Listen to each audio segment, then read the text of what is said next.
Bonjour, bonsoir à tous. Alors, on se retrouve aujourd'hui pour voir ensemble un chapitre sur les divisions, qu'on appelle aussi la division euclidienne, tout simplement en hommage au mathématicien Euclide qui a mis en avant le principe un des principaux de la division. Donc, qu'est-ce que la division? La division est tout simplement une opération qui consiste à partager en plusieurs fois la même part, donc en parts égales. Donc par exemple ici, j'ai pris l'exemple d'une pizza ou d'une tarte aux pommes.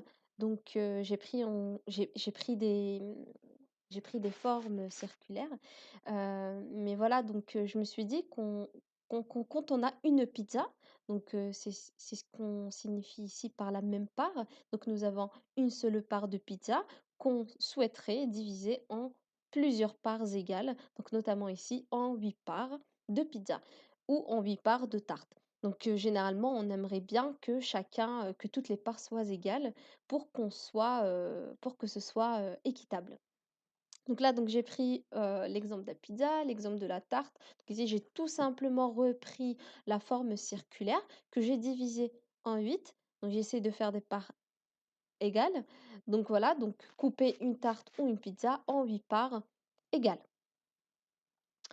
Donc, effectuer une division euclidienne, qu'est-ce qu'on veut, qu'est-ce qu'on cherche en effectuant une division euclidienne? C'est de trouver deux nombres. Donc, un qui s'appelle le quotient et l'autre qui s'appelle le reste. Donc, voici le schéma d'une division. Donc, ici, c'est la position du dividende. Ici, c'est la position du diviseur. Donc, qui dit diviseur dit le chiffre sur lequel je divise. D'accord? Donc, on l'appelle le diviseur. Comme résultat, qu'est-ce qu'on obtient? On obtient un quotient, sa place est ici, et le reste qui est ici. Donc, comment savoir si j'ai fini ma division euclidienne ou pas? C'est de voir si le reste est inférieur au diviseur. Donc, tant que le reste, il est supérieur, je continue ma division jusqu'à ce qu'il soit plus petit que le diviseur. D'accord? Il y a une règle fondamentale. Donc là, je vous ai mis le petit signaux de warning. Attention.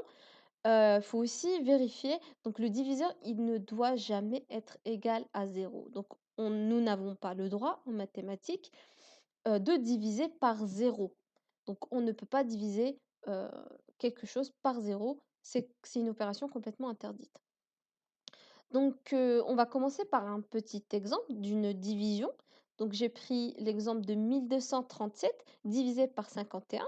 Donc, ici, le dividende, c'est 1237. Le diviseur, c'est 51. Donc, en effectuant ma division euclidienne, je vais obtenir un quotient et un reste. Donc, voyons maintenant si on veut effectuer cette division. Donc, là, je vais prendre 123 parce que je sais que 12, je ne peux pas le diviser par 51, il faut que ce soit plus grand que 51 pour pouvoir le diviser. Donc, ici, j'ai pris 123. Donc, ici, en fait, il faut avoir en tête la table de 51. Donc, on sait que 51 fois 1, ça fait 51. 51 fois 2, ça fait 102. 51 fois 3 est égal à 153. Donc déjà, je ne peux pas prendre 3 parce que 153 est plus grand que 123. Donc il faut que je sois en dessous. Donc le plus proche de 123, c'est 102. 102, ça consiste à faire 51 fois 2. Donc j'écris ici 2. Donc ici, il faut imaginer une petite multiplication. 2, donc 2 fois 151 est égal à 102. Donc je vais faire ma petite soustraction. Pardon, excusez-moi, j'ai décalé. Donc 102. Donc 3 moins 2, ça fait 1. 2 moins 0, ça fait 2. 1 moins 1 est égal à 0. Donc ici, le reste est égal à 21. Pourquoi je ne finis pas ma division? Parce qu'en fait, il me reste un 7 ici, que je vais faire descendre. Donc 21, je ne peux plus, le reste il est inférieur, donc je dois chercher d'autres chiffres. Donc si je fais descendre le 7, j'ai 217. D'accord? 217 divisé par 51. Je vais continuer ma petite table de 51. Donc 51 fois 4 est égal à 204. Donc je vois bien que je me rapproche du 217. Je vais quand même aller plus loin pour bien être sûr que c'est 4. Donc 51 fois 5 est égal à 204. 55. Donc on voit bien que 51 fois 5, c'est supérieur à 217, donc je ne peux pas le prendre. Donc le plus proche, c'est 4. 4 fois 51 est égal à 204. Donc pareil, je fais ma petite soustraction. 7 moins 4 est égal à 3. 1 moins 0, ça fait 1. 2 moins 2 est égal à 0. Donc maintenant, qu'est-ce qu'on voit? On voit qu'ici, nous avons un quotient qui est 24. D'accord? Donc ici, c'est notre quotient. Mais qu'est-ce que je dois vérifier surtout? C'est notre reste. Est-ce que le reste, il est inférieur au diviseur? Donc le diviseur ici, c'est 51. Est-ce que ici, on a bien 13 inférieur à 51? Oui. Donc j'ai fini ma division, encore une fois entière, hein. Donc qu'est-ce qu'on peut en déduire de ça? Donc en fait, on sait que on peut vérifier, hein, c'est une formule qu'on utilise dans plusieurs contextes, dont celui de la vérification. Donc ici, nous avons le dividende, donc sous-entendu ici 1237, est égal au diviseur fois le quotient plus le reste. Donc ici, si vous voulez vérifier avec votre calculatrice, nous avons bien 1237 est égal à 51 fois 24 plus le reste qui est 13. Donc ça, c'est en guise aussi de petite vérification. Vous pouvez le faire de votre côté. Donc passons maintenant à un exercice que je vais vous laisser faire. Donc en fait ici tout simplement je vous ai mis le dividende, le diviseur, le quotient et le reste de cette division.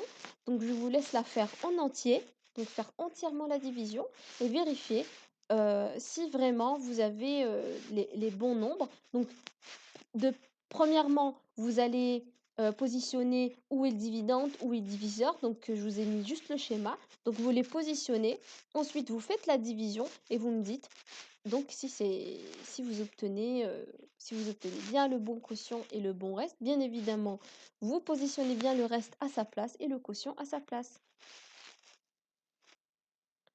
Passons maintenant à un paragraphe qu'on va appeler diviseur et multiple. C'est quelque chose qu'on connaît, mais que nous n'avons pas abordé sous cet angle. Donc ouais, nous avons tous vu des tables de multiplication auparavant. Donc en fait, dans la table de multiplication de 3, par exemple, nous avons quoi? Nous avons 3, 6, 9, 12, 15, etc. Donc en fait, qu'est-ce que signifie 3, 3, 9, 6? Donc que signifie ça? Ce sont des multiples de 3. D'accord? Donc vous voyez bien que le vocabulaire, vous l'avez déjà. Maintenant, on va l'intégrer dans la division. Donc en fait, ici, on va intégrer un nouveau vocabulaire. Donc si le reste de la division de A par B est égal à 0, donc si nous avons un reste qui est égal à 0, donc de A divisé par B, nous obtenons un quotient et le reste est égal à 0, nous avons le droit de dire ces trois phrases. Ces trois phrases veulent dire exactement la même chose. Vraiment, c'est exactement la même chose. C'est juste que dans des exercices, vous aurez un vocabulaire plus utilisé que l'autre. Il faut les connaître tous, bien évidemment. Donc en fait, si nous divisons A par B, nous obtenons un quotient et le reste est égal à 0, on dit que A est divisible par un nombre B, que A est un multiple du nombre B, que B est un diviseur du nombre B. Donc B, il est bien dans la position du diviseur. Donc si le reste est égal à 0, on dira que P est un diviseur du nombre A. Donc ici, je vous ai mis quelques exemples que j'ai... là, les premiers exemples, je l'ai pris des tables. Donc par exemple, nous avons 32 qui est dans la table de 8 et dans la table de 4. Donc si je divise 32 par 8, nous obtenons un quotient qui est égal à 4 et le reste est égal à 0. Inversement, si je divise le même nombre 32 par 4, nous obtenons 8 et le reste est égal à 0. Que peut-on dire ici?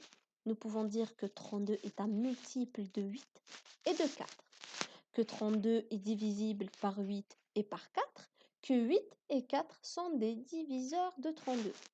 Ici, je vous ai mis en petite lumière ce que j'ai écrit ici. C'est exactement la même chose. Donc ici, pareil, 45 divisé par 5 est égal à 9, le reste est égal à 0. Donc pareil que si je divise 45 par 9, j'obtiens 5 et le reste est égal à 0. Donc ici, nous avons 125 divisé par 25, nous obtenons 5 et le reste est égal à 0. Inversement, si je divise exactement le même nombre par 5, j'obtiens 25 et le reste est égal à 0. Donc je vous invite à refaire les mêmes phrases ici, donc les trois phrases donc de vocabulaire, à faire pour ces deux divisions-là pour pouvoir intégrer le vocabulaire. Donc je vous invite à le faire, vous n'êtes pas obligé, mais il est préférable de le faire juste pour intégrer le vocabulaire. Passons maintenant aux critères de divisibilité. Maintenant, nous avons vu le vocabulaire, maintenant on va voir des critères. Donc, nous avons des critères qui nous facilitent d'identifier des nombres divisibles par un nombre, par un nombre, donc notamment ici 2, 3, 4. Nous allons voir les règles. Ces règles-là, elles sont bien évidemment à apprendre par cœur parce que tout simplement, ça simplifie et c'est des règles qui vont vous suivre longtemps. Donc, tant qu'il y a des mathématiques, il y aura ces critères de divisibilité parce que ça vient simplifier, ça vient intégrer le calcul mental. Donc ici, comment peut-on savoir si un nombre est divisible par 2? Tout simplement en regardant son chiffre des unités, il faut qu'il soit pair. Donc rappelons-nous que 2 est un nombre pair. Donc rappelons que le chiffre des unités de ce nombre-là, il faut qu'il soit pair. Et bien évidemment en dessous de 10, parce que les nombres des unités, ils sont en dessous de 10. Donc qui sont les nombres pairs? Ce sont 0, 2, 4, 6, 8. En dessous de 10, hein, parce que un nombre des unités ne peut pas être formé de deux chiffres. Donc là, par exemple, 62, 124, 20 894, 8 970, 48, 596. Donc nous voyons bien que les chiffres des unités, ce sont des nombres pairs. 6, 8, 0, 4, 4, 2. Passons maintenant au prochain. Donc comment peut-on savoir si un nombre est divisible par 3? En faisant la somme de ces chiffres, et celui-ci doit être un multiple de 3. Donc voyons ici par exemple 27, qu'on sait que c'est 9 fois 7, donc on sait très bien que c'est un multiple de 3. Comment peut-on savoir s'il est vraiment? En faisant la somme, donc qui dit somme dit additionner. Donc on va additionner les chiffres, donc là c'est 2 plus 7, donc 2 plus 7 est égal à 9. Prenons maintenant 9012, comment peut-on savoir si 9012 est divisé par 3 ou pas? Donc en faisant 9 plus 0 plus 1 plus 2, donc ça fait 12, et 12 est un multiple de 3. Donc il est dans la table de 3, autrement dit. Donc maintenant nous avons 213, comment peut-on savoir s'il est divisible ou pas? 213 ça fait 2, plus 1, plus 3 ça fait 6. 6 est un multiple de 3. Et 24, 2 plus 4 est égal à 6, et 6 est un multiple de 3. Et maintenant, comment peut-on savoir si un nombre est divisé par 4? En regardant les deux derniers chiffres que compose ce chiffre et regarder s'il est divisible par 4. Donc, bien évidemment, il faut connaître vos tables de base. Il faut connaître vos tables jusqu'à 10. Sinon, il faut les revoir. D'accord? Donc, maintenant, nous avons ici donc 124. Donc, regardons les deux derniers chiffres. Donc, les chiffres des unités et des dizaines. Donc, ici, nous avons 24 qui est divisible par 4, autrement dit est un multiple de 4, 764, 64, 9028, nous avons 28, 10 748, nous avons les deux derniers chiffres, ce sont 48, et 48 est un multiple de 4. Donc maintenant, comment peut-on savoir si un nombre est divisible ou pas par 5? Donc en regardant son chiffre des unités, il faut que ce soit 0, soit 5. Vous allez remarquer que la table de 5, c'est 5, 10, 15, 20. Donc vous allez voir qu'à chaque fois dans les unités, c'est toujours un 0 ou un 5. Donc ici nous avons 55, 400, 9075, 770, 145. Donc c'est toujours les chiffres des unités, c'est soit 0, soit 5. Maintenant, comment peut-on savoir si un nombre est divisible ou pas par 9? En faisant la somme des chiffres de ce nombre même et regardez s'il est divisible par 9. Donc faites le lien entre par exemple le 3 et le 9. Donc comme ce sont des nombres liés, donc on fait toujours la somme. Que ce soit pour 3 ou pour 9, il faut que ce soit la somme des chiffres, qui soit le multiple de 3 ou de 9 ici. Donc nous avons 126 par exemple, nous avons 1 plus 2 plus 6 est égal à 9, 9 est un multiple de 9. ou bien 9 est divisible par 9. 297, 2 plus 9 plus 7 est égal à 18, et 18 est un multiple de 9. 540, 7 plus 4 plus 0 est égal à 9. 8190, la somme de ces chiffres, 8 plus 1 plus 9 plus 0 est égal à 18, et 18 est un multiple de 9. Maintenant, comment peut-on savoir si un nombre est divisible par 10? Son chiffre d'unité est 0. Donc ici, je tiens à vous préciser que pour savoir si un nombre est divisible ou pas par 100, par exemple, par 100, il faut que son chiffre des unités, enfin les deux derniers chiffres, ce soit 2 zéros. Donc les deux derniers chiffres,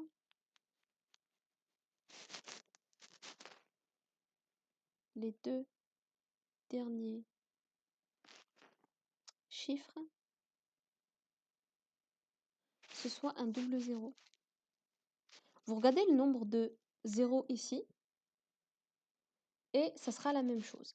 Donc pour 1000, par exemple ici, si je répète la même chose pour 1000, donc ici c'est exactement donc les 3 derniers chiffres, que ce soit 3 zéros. Vous voyez? Donc pour 10 000, ça sera 4 zéros, les 4 derniers chiffres. Donc ça sera toujours, il se finit de la même manière que, là il se finit de la même manière que 10, il se finit de la même manière que 100, il se finit de la même manière que 1000. Passons maintenant au troisième paragraphe qui va nous introduire la division décimale. Donc depuis tout à l'heure, nous faisons de la division entier sur entier. Maintenant, on va introduire la division décimale.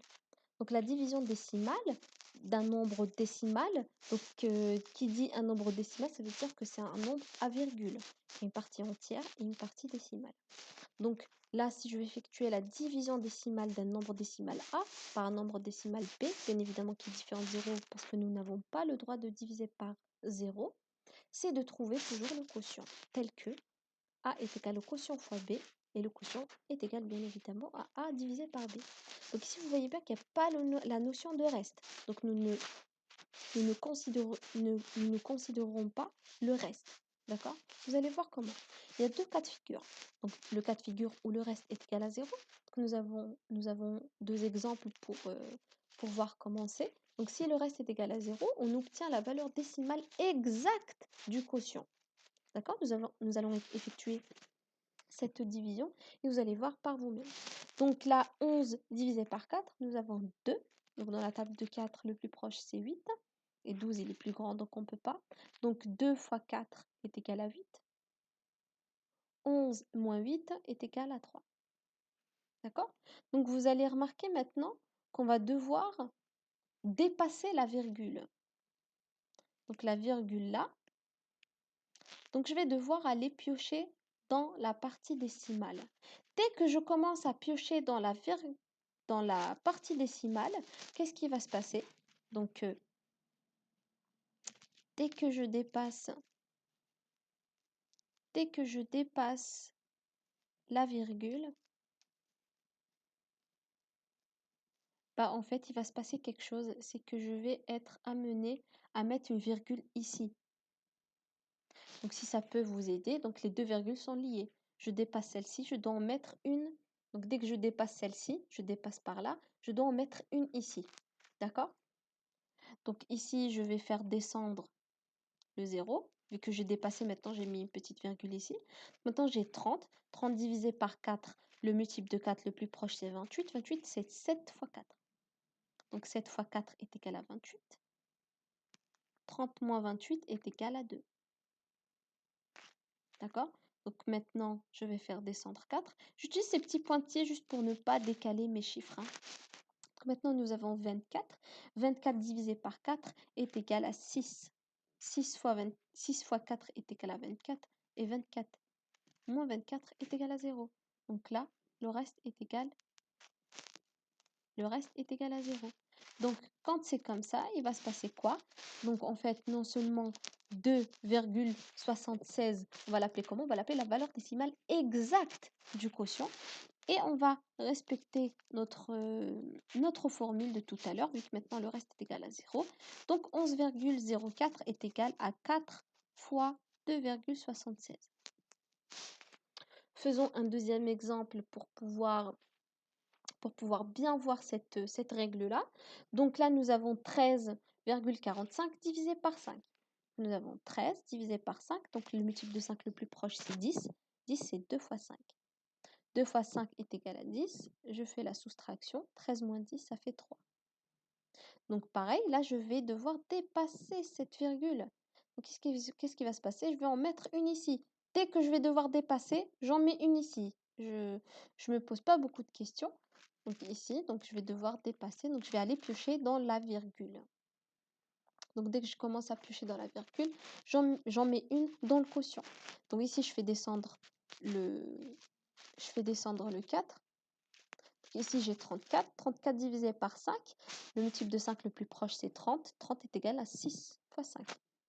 Donc, 6 fois 5 est égal à 30. 34 moins 30 est égal à 4. Donc maintenant, je fais descendre mon 5. 5 divisé par 45, divisé par 5 est égal à 9. 9 fois 5 est égal à 45. Et 45 moins 45 est égal à 0. Donc ici, j'ai le reste est égal à 0. Donc pareil, je vais respecter ma petite formule. Donc 13,45 est égal à 5 fois 2,69. Donc passons maintenant à l'autre cas de figure, qui est donc si le reste n'est pas égal à 0, que peut-on dire? Donc on voit bien qu'ici, nous n'avons pas parlé de reste. Donc que peut-on dire si le reste n'est pas égal à 0? À ce moment-là, on va obtenir une valeur décimale approchée par défaut du quotient. Alors, si vous voulez revoir le chapitre des valeurs approchées par défaut, vous pouvez aller regarder ma précédente vidéo que j'ai faite avec un groupe. Donc, ici, je vais effectuer, donc on a aussi deux exemples pour pouvoir comprendre et assimiler cette notion. Donc nous avons 367,5 divisé par 24. Donc quand on ne connaît pas les tables, hein, on écrit dans notre petit brouillon, donc la table, donc on peut utiliser la calculatrice pour aller vite. Mais moi, c'est ce que je fais toujours pour pouvoir aller plus vite dans mes calculs. Donc ici, par exemple, je vais jusque là, puis je vais voir si j'aurai besoin de plus après. Donc là, j'ai 36 divisé par 24. Donc le multiple le plus proche, on est d'accord que par 2, c'est pas possible, ça le dépasse. Donc c'est tout simplement 1. 1 fois 24 est égal à 24. 36 moins 4, ça fait 2. 3 moins 2 est égal à 1. Donc le reste est égal à 12. Je fais descendre 7. 127. Bon, je vais devoir continuer ma petite table de 24 pour voir hein, qu'est-ce qu'il en est du 5. Donc là, je vois bien 96, il est assez proche de 127. Mais j'aimerais bien savoir s'il y en a un qui est plus loin. Donc 24 fois 5 est égal à 120. Donc en fait, pour 120, donc, on sait que c'est 5 fois 24. Donc 5 fois 24. Donc vous voyez bien hein, que si je fais fois 6, si vous ajoutez 24 à 120, ça va vous faire 144 et ça va faire beaucoup. Donc on sait très bien qu'on va s'arrêter là parce que c'est le plus proche. Hein. Donc ici, nous avons 5 fois 24 est égal à 120. 127 moins 120 est égal à 7. Donc maintenant, pareil, nous sommes arrivés ici à la virgule. D'accord? Donc qu'est-ce qui va se passer? Je vais devoir en mettre une ici. Ici, je vais dépasser la virgule là. Donc, je vais devoir en mettre une dans le quotient. Donc, ici, je fais descendre le 5. Donc, 75 divisé par 24. Donc, le multiple le plus proche, c'est 72. 72, c'est 3 fois 24. 3 fois 24, ça fait 72. 75 moins 72 est égal à 3. Donc là, nous avons bien le reste. Le reste est égal à 3, qui est différent de 0. À ce moment-là, en fait, nous avons approximativement.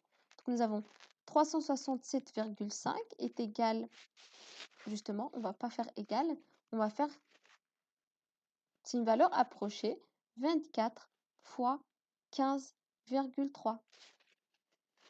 Faisons maintenant le deuxième pour pouvoir voir bien qu'est-ce qui va se passer. Donc, nous avons 28,93 pardon, divisé par 9.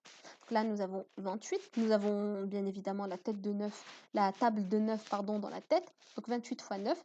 Le multiple de 9 le plus proche, c'est 27. 27, c'est 3 fois 9. 3 fois 9 est égal à 27. 28 moins 27 est égal à 1. Encore une fois, ici, je suis arrivée à la virgule, donc je vais devoir la dépasser. J'en mets une ici, dans le quotient. Donc en fait, je fais descendre 9. 19 divisé par 9, le multiple c'est 18. Le 18, c'est 2 fois 9. Hop, 19 moins 18. Le reste, c'est 1. Je fais descendre le 3. 13 divisé par 9 est égal à 1. Voilà. Donc là, c'est le multiple le plus proche. 13 moins 9, et le reste, c'est 4. Donc là, vous voyez bien que le reste, encore une fois, donc le reste est égal à 4, il est différent de 0. Donc qu'est-ce qui va se passer ici? Donc nous avons obtenu la valeur approchée du quotient. Donc là, 28,93 est égal, pardon, approximativement à 9 fois 3,21. Voilà tout pour le cours sur les divisions. Je vous invite à regarder donc la précédente vidéo pour regarder tout ce qui est valeur approchée et par défaut et par excès. Et attendre la prochaine vidéo qui va traiter les exercices sur ce chapitre.